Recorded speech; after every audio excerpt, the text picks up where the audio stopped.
Hello and welcome to Basketball Talk Pro. I'm just very delighted today to have as our special guest Dick Lien. Dick, and the reason I'm excited and I'm anxious for you to hear him is because here's a man with tremendous amount of experience at all levels, international, Division I, Division II, high school, junior college. He's just really got all the wisdom you would want to hear. And I hope you will pay a lot of attention to what Dick has to say so that you can take advantage of these situations where we can present to you people to talk to you about themselves, their career, basketball, and what it means to them. I don't need to say anything more because Dick will tell you in his own words. So let's welcome Dick Lien.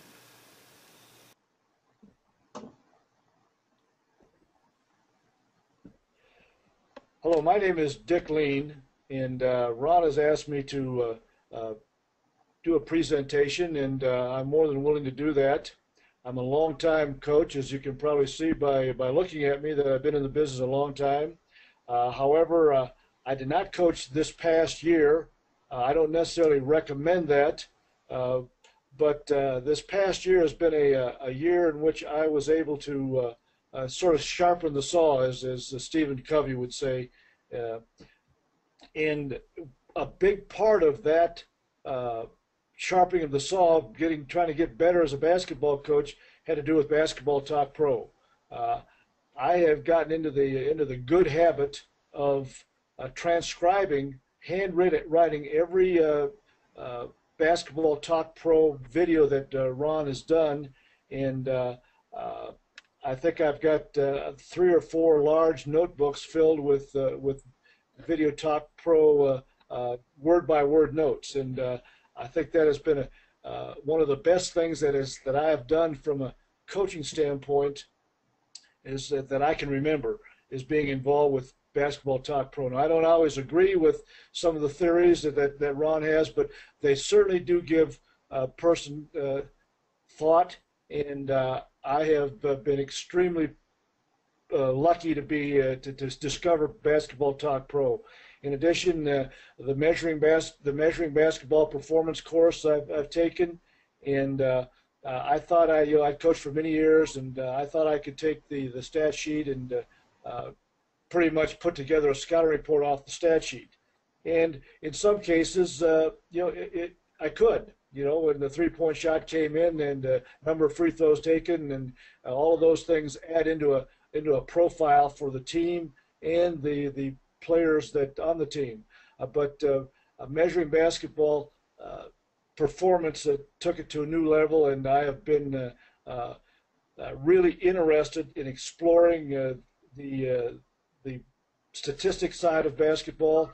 And my Minnesota middle school math has failed me a few times, but overall I've been able to keep up with the mathematical part of it, and it's been really interesting. I spent a lot of time this year charting games, going to practices, watching games, and to be honest with you, I think I'm probably a better equipped basketball coach now than I was 12 months ago, and a lot of that has to do with Basketball Talk Pro. And so I recommend anybody here who is not watching this, who is just a casual observer of Basketball Talk Pro, to really take a look at the program Ron has put together. Give you a little bit of background on my coaching life, and I think that it is true what John Wooden said to a degree, that if you can't live without coaching, that is the reason to be in coaching. If there's something you can do and not coach and still be fulfilled, then you should do it, because coaching is filled with heartaches and highs and lows. And I think that the coaches, you've got to be tough, I think, to a certain degree, and just to stay in the game. Uh, just to give you an example, I coached in high school. I took a junior college job with one player in June and had to recruit an entire squad. I was at the University of Minnesota as a restricted earnings coach. Back in the old NCAA days, they had a restricted earnings coach position where you could only earn what a scholarship was worth. So the University of Minnesota paid me $3,000 to coach in their basketball program, and I had three children, three young children, a wife, and a mortgage, and was making $3,000. Now I was able I drained my teacher retirement, and I also sold life insurance part time to help with that year. But I think that's just an example of some of the sacrifices, financial and emotional, that you're going to have to make, and you need a good support system around you, meaning a significant other. I was the head basketball coach at Green Bay when we were making the Division II to Division I move. There are many days in the summertime and in the off season when we were going door to door selling season tickets. We had softball tournaments as fundraisers. We were on the road for 5 games, taking a bus trip for guarantee games to have money for the program, because in those early days, Green Bay, the program got no state money or student fees, so it all had to be soft money, so to speak, that drove the program. I've also coached at the University of Wyoming, the Southern Methodist, the University of Houston, and Drury University. I've been overseas. I was at my first coaching job overseas was in the Middle East, in Saudi Arabia. I took a job in a club situation. They had a beautiful building, and just moving into it, and I went out and looked at the gym, and I saw that they had installed the nets upside down. So that kind of tells you about where that experience started. And just to get other anecdotes, one time I coached in Belgium, and in the first pro league there in Europe, and is internationally, they're notorious for signing contracts and not having the money to back them up. And we had to, my lawyer had a lawyer, we had to go and garnish the gate receipts of the Derby game. A Derby game is the rivalry game there, and of course, in order to secure some of my wages. So all of these things, I'm just telling you, were things that just happened to you in a coaching life. And I think you need to. The important thing is to keep your focus, keep moving forward, take one situation at a time and deal with it and move on. And at the same time, there's nothing greater than to be the head coach of the Austrian national team, win the national tournament in the far western corner of Austria, then take a slow train with the team through the Alps back home, kind of prisoners of your own success. And so there's a tremendous amount to be gained. I've enjoyed every coaching stop I've made, even though everything doesn't always go the way you would like it to go. I'd just like to comment on, make it personal, kind of a op-ed piece here on the basketball situation. I see where the NCAA right now is trying to lower the shot clock from 35 seconds to 30 because scoring is too low.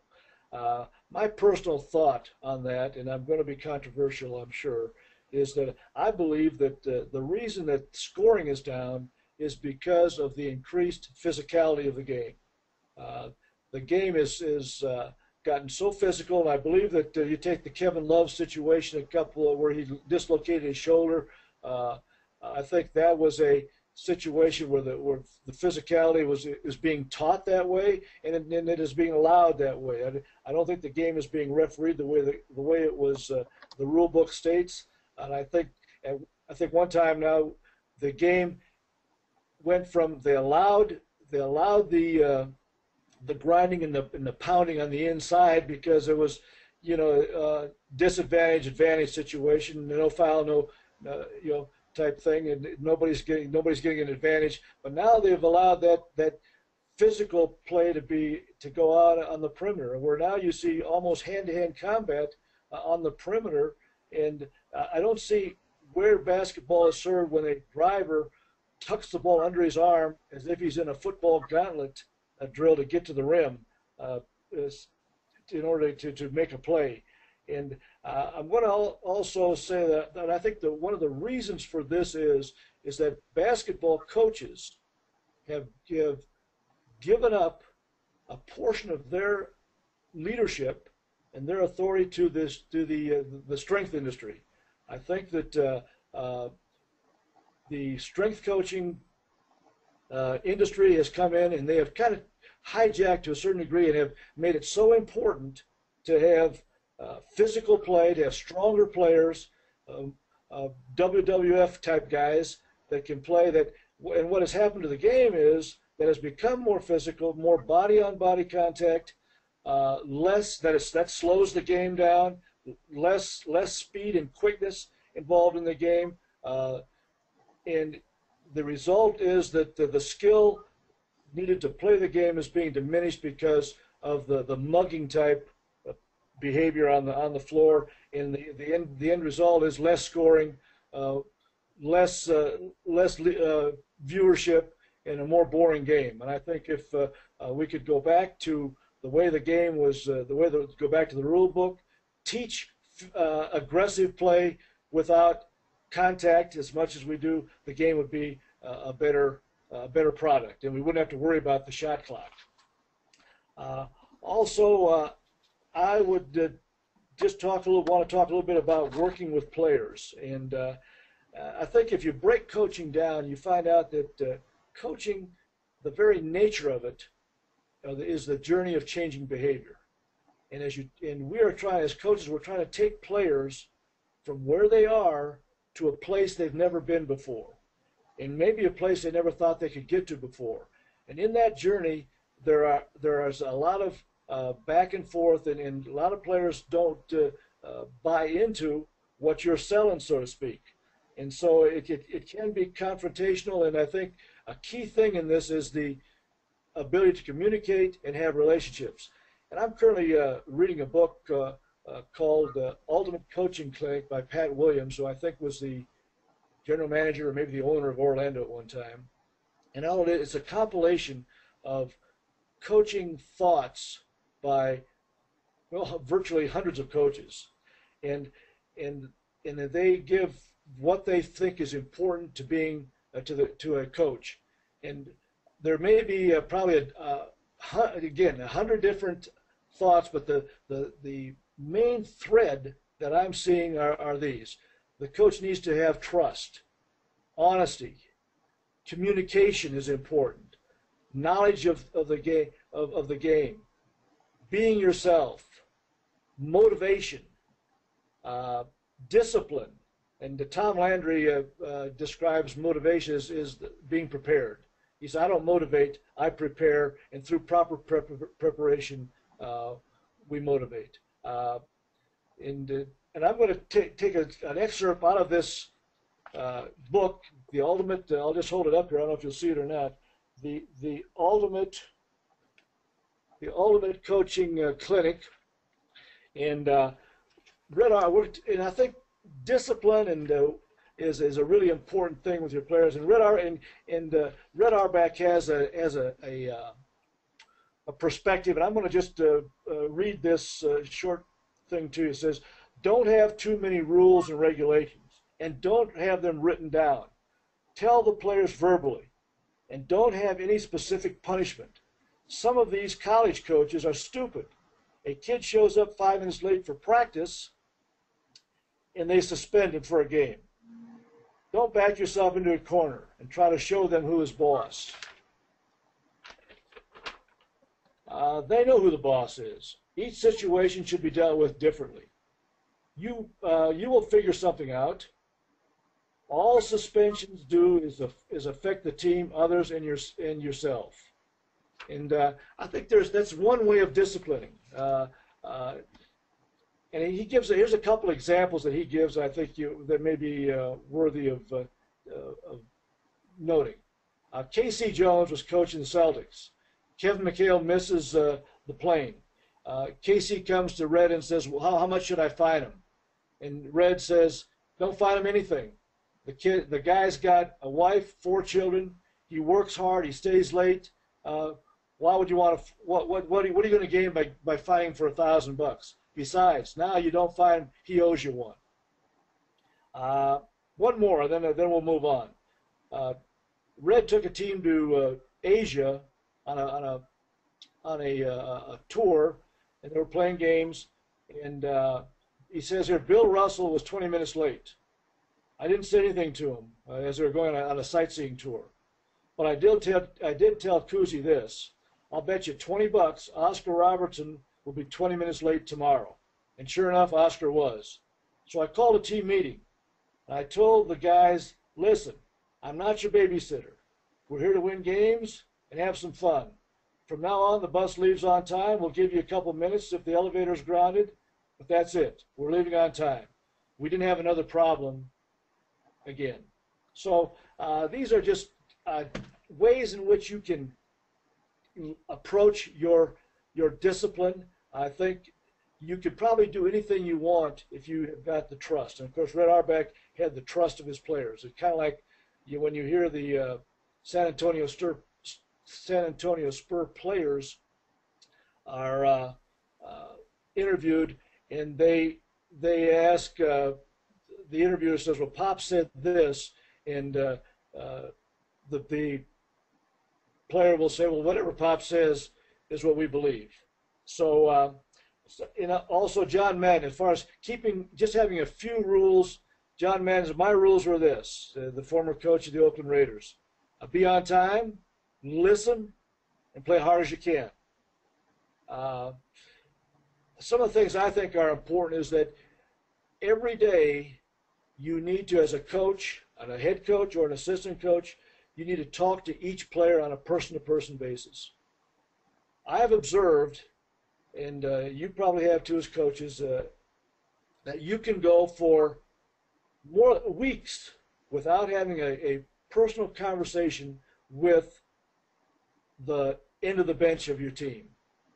And I think it's important that every day you talk to that player and you get to know them a little bit about them, and they get to know a little bit about you, and therefore they need to know that you're on their side. And I think it's really important that each day a player gets a piece of your time. One other thing I'd like to talk to you about a little bit is demand versus patience. These two are competing elements, I think, in our coaching.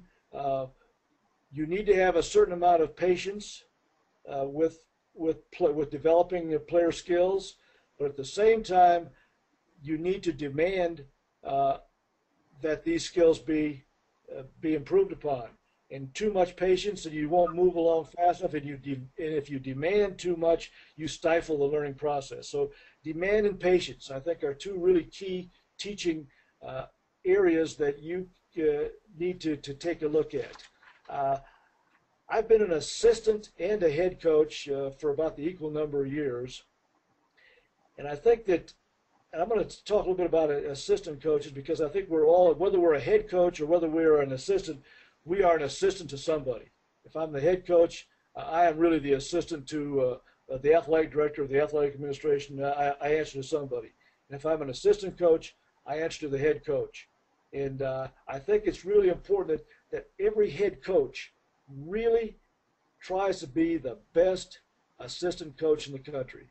And not all good assistant coaches have fancy addresses, have big school addresses. And as an assistant coach, you get paid to be right. It doesn't count when you tell your head coach when a guy doesn't block out and you get scored on an offensive rebound.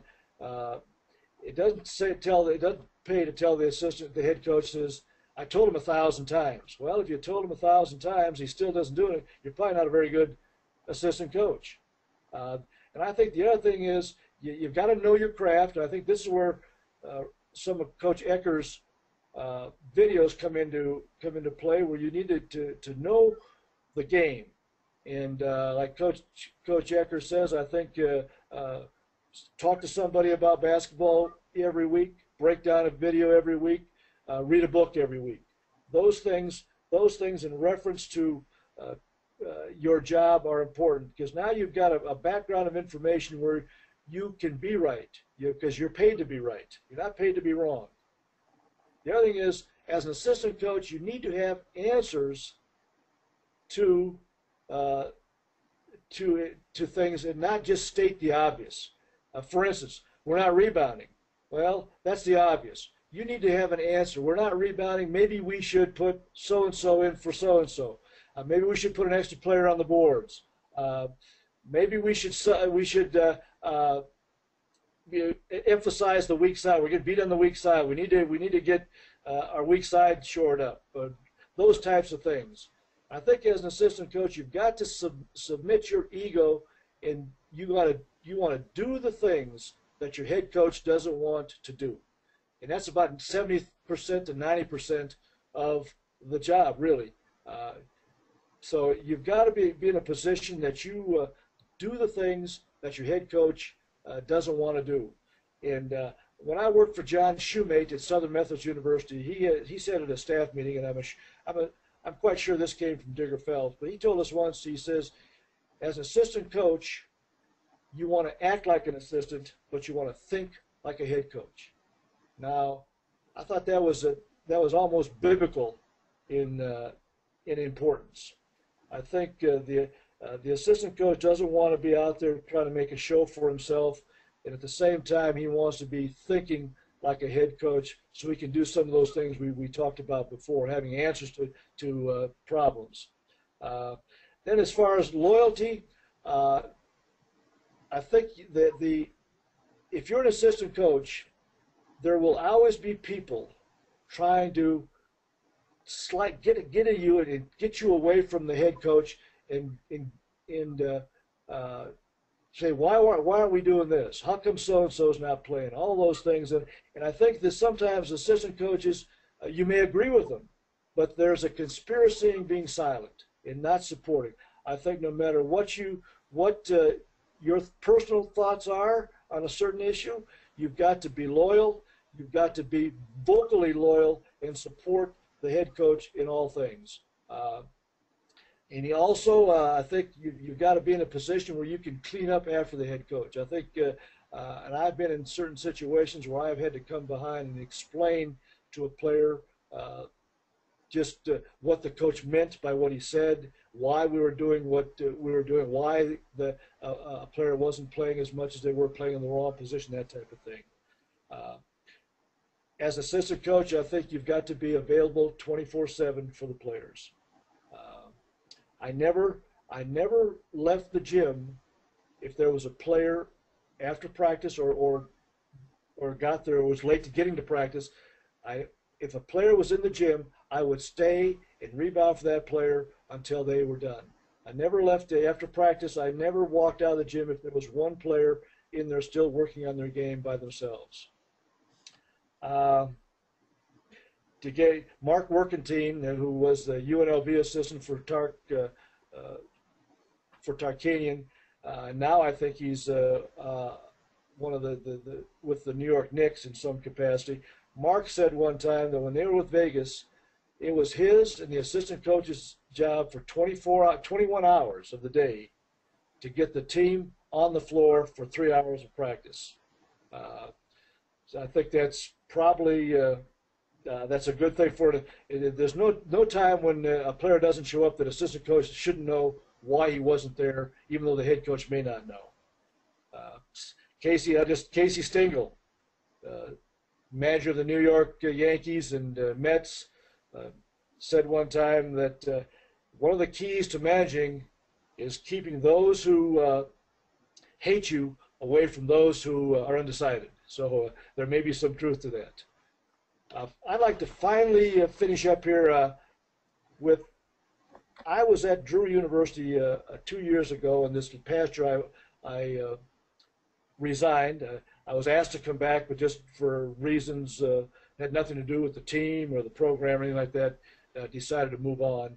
So this year they had a very good uh, season, and they were going into tournament play. They'd qualified. They won the conference championship, qualified for the Region Two tournament, and so I wrote the head coach a letter, and as I looked over it, uh, it had a lot of things in it that I believe, as a coach, I just like to maybe finish up with by talking about this letter that I sent the head coach. First of all, the year I was at Drury University, we went to the Elite Eight in Division Two. We won our conference championship. We won the region championship. We're in the Elite Eight. We played Bentley University, the eventual champion of Division Two. It was a great game. We lost by 6 or 8 points. You go into the locker room afterwards, and we've all, only one team is a winner at the end of the year. So I've been in many locker rooms at the end of the year and the season is over, and there's tears, there's vacant stares at the floor, into the ceiling, and there's the obligatory speeches by the coaches. And my first thought has always been how disgusted I was with everybody in that locker room. For instance, including myself, for instance, we lost to Bentley by 6 or 8 points. Throughout the course of the season, that is barely 2 points we could have made up during the months of the season with just a little bit extra effort. Coaching them a little bit better, being better prepared for practice from a coaching standpoint, being more patient, being more demanding. And so part of that I wrote in this letter, and I also quoted Muhammad Ali, and as they were getting ready to go into tournament play, Ali said, "The fight is won or lost in the gym, and out there on the long road before you can dance in the lights." And then I go on to say at the end, I says, "Now it's tournament time, and in dreaming of dancing under the lights is one thing, but waking up from your dreams and going to work on your dance moves is another thing." And this last part here is a lot of how I think about the game, and maybe have some meaning to you folks. Be a team. It's the team, the team, the team. Bo Schembechler, Michigan football. Be a better player for the team this week than you were last week. Simple. Do your job better than ever. Not everyone can be the engine or the steering wheel of the car. But the car's not going to go far with those little lug nuts come off the wheels and you lose your wheels. It does not make any difference whether you are the engine or the lug nuts. Actually, we're all lug nuts at certain times. The stars may play the most in the game, but it's the second team that makes practice go. And in the end, it's the team that either goes uptown or not at all when the game is over. So the three things that come out there are, number one, be a team. Whatever it takes to be a team, you must be a team. And the best way to be a team is to do your job. Do your job the best you can, and the guy next to you is going to be easier. It's going to be easier for him to do his job. And the last thing is, be the most excited to play. The team that's the most excited to play has a tremendous advantage. Well, I'm going to close now. It's been my pleasure. I hope I've given you a few things that can be useful. And again, Basketball Talk Pro has been really one of the best things that I've come across in a long time. It is like a coaching clinic every time a video is presented. I thank you, and goodbye. Well, you'll be able to watch this again and over as many times as you want it for the next 2 or 3 days. I will keep it up until Saturday for sure, and so you have some time to go over it. Don't be afraid to go back to it and back to it and to hear some of the things that he's saying. That's it for today. I hope you enjoyed Dick Lien, and we'll see you next time.